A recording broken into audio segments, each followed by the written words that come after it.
Hi, Brookview Tigers. Welcome back. It is December 7th, and we are in full gear here, gearing up for our holiday. I have a book I want to share with you today. It's by one of my favorite authors, Jan Brett. This book is called The Animals Santa.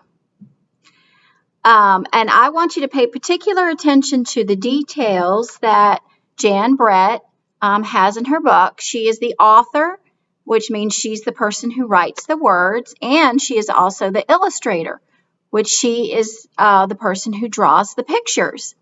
Now, something in particular that Jan Brett does when she decides to write a book, she does a lot of research. So when she decided to write this book about the animal Santa, she did a lot of research about the setting where the story takes place.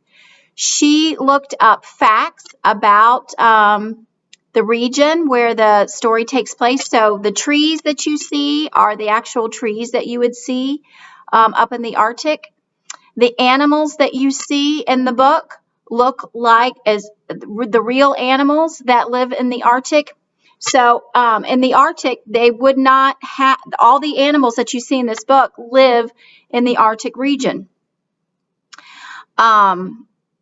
They would not have, she wouldn't have like a dolphin there or a bobcat because they would not live in that region. So even though this is a fiction book, which means it is made up, she does find out a lot of facts, true things, and she incorporates them or she includes them in her story. So this is a great story to start off our holiday season. It is called The Animals Santa. Let's take a listen. We're going to listen for those 5 W's. Who, what, where, when, why. Okay?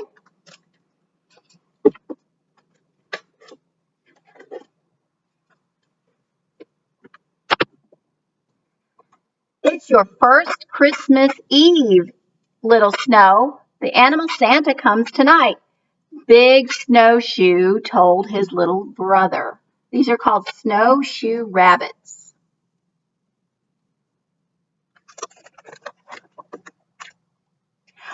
Well, who is the animal Santa? Little Snow asked. We didn't know who he is. Big Snowshoe. We don't know who he is, Big Snowshoe said. Well, have you ever seen him? Little Snowshoe asked.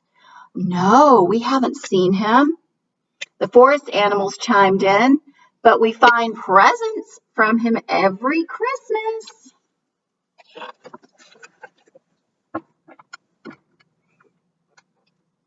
Last year, I found a heart-shaped wishing stone on my pillow when I woke up Christmas morning, said Big Snowshoe. Yes, I was asleep and I heard a ding, ding, ding, ding, ding.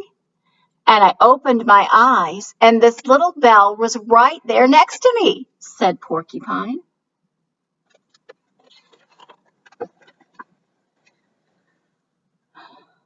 The Raven twins cawed. Yes, a puzzled toy was hanging from our tree branch on Christmas morning. Well, we woke up and found a tasty stack of plump acorns, the squirrel cousin chattered.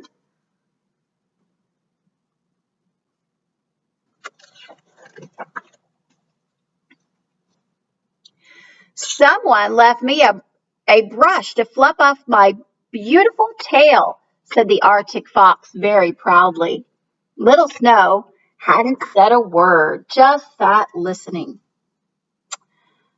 Wouldn't someone have seen his tracks in the snow? He asked. I think you're all fooling me. No, we're not, Big Snowshoe said.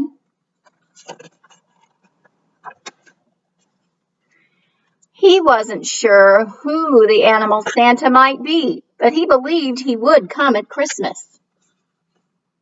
Well, we think he's a badger, the squirrel chattered, because his thick fur coat keeps him warm for up this far north. Okay, so the squirrels think the animal Santa is a badger. Okay. No, no, no, not a badger, the Raven twins cawed. There's always snow at Christmas, and if there's a blizzard, it would take a polar bear to find his way. So they think it's a polar bear is the animal Santa. Well, I'm sure that he's a moose, the porcupine told them. He can plow his way through deep, snowy drifts. So he thinks it's a moose. Well, he could be a wolf, the Arctic fox said, smiling. There's no animal Santa, Little Snow shouted, and anyone who thinks so is just plain silly. Well, I believe there is, Big Snowshoe told him, but he wished he had seen the animal Santa so he could really be sure. So no one has seen him, but they all believe he's there. No, no, no. Little Snowshoe thumped his thumper foot as hard as he could, and it shattered the ice on the stream. So it was so cold up there, that the stream had frozen over.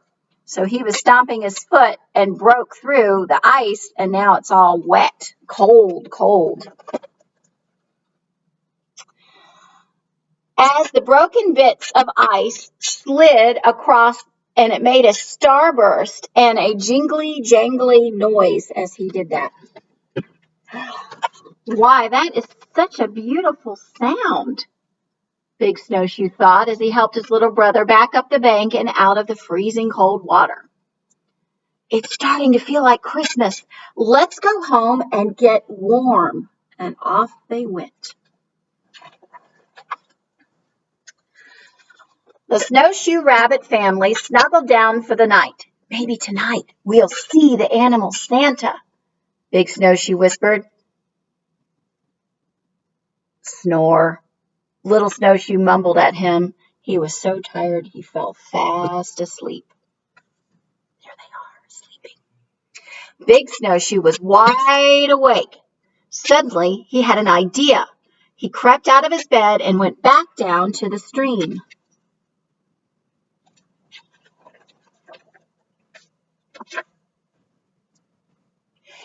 Big Snowshoe picked up lacy pieces of the broken ice, and he carried them back home to make ice chimes.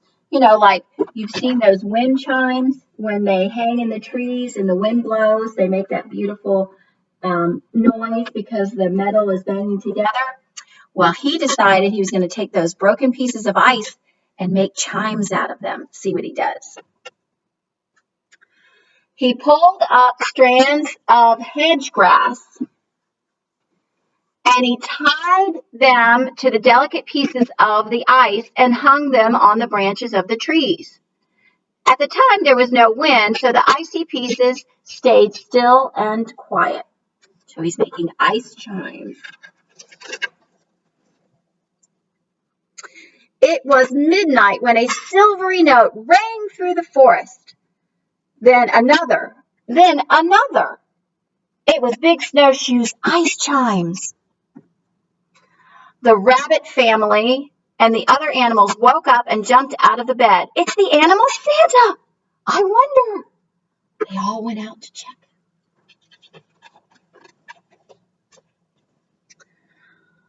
The animals didn't see anyone or any tracks in the snow. Nothing.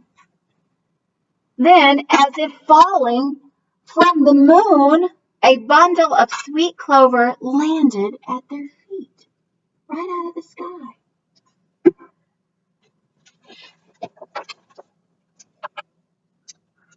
The animals looked up, and one gift after another fell from the sky. Were they from the animal Santa? A white shape flew silently above them, and Little Snowshoe shrugged. Oh, it's only a bird. So look what fell. They had the little clovers. That's a little drum. All these things were falling. These gifts were falling from the sky. But it wasn't just a bird. What do you think it is?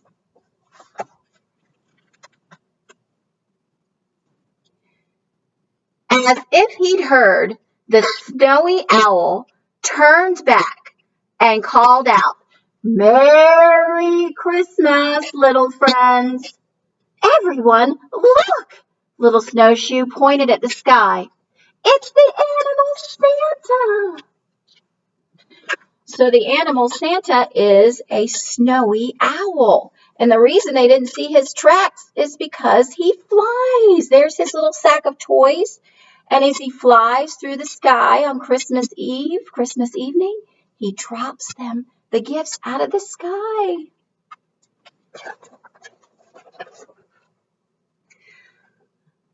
Little Snowshoe waved at the snowy owl and whispered into the night, "Animal Santa, now I know you are truly, truly real." So as it turns out, this animal Santa is a snowy owl. That makes sense. So what we're going to do today, we've been working on our 5 W's. So I want you to tell me who the story is about.